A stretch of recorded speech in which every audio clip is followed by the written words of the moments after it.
Ce qui m'a poussé à l'écriture d'un livre, j'ai toujours écrit des histoires là, depuis j'ai à peu près 12 ans. J'écris, chaque chanson que j'écris est un peu une histoire. Là, j'ai décidé d'en faire une un petit peu plus longue.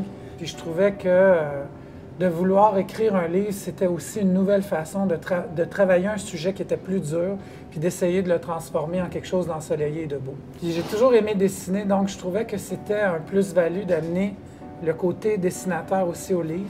Tous les dessins du livre, je les ai faits aussi avec mes doigts, il faut dire.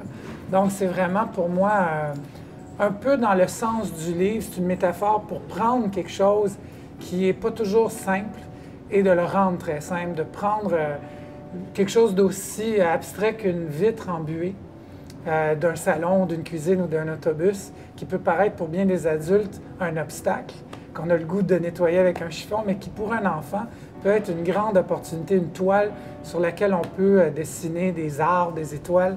C'est un peu la métaphore de ce livre-là. L'histoire du livre, c'est l'histoire de Bellatrix. Bellatrix, c'est une étoile qu'on appelle une géante bleue. C'est une étoile très, très, très grande qui fait partie de la constellation d'Orion dans le ciel. C'est une étoile qui existe pour le vrai. Et Bellatrix, bon, elle a évidemment, comme toutes les étoiles, une vie qui est quasi éternelle. Elle brille, puis elle va briller pendant des millions d'années. Mais il lui manque certaines choses. Elle voudrait connaître les sentiments humains. Des sentiments comme l'amour, comme l'amitié, comme la force, comme l'espoir. C'est des sentiments qu'on prend souvent pour acquis, mais qui sont liés au temps, qui sont liés à l'urgence du temps, à la mortalité. Donc, pour pouvoir connaître ces sentiments-là, il faut qu'elle vienne sur la Terre.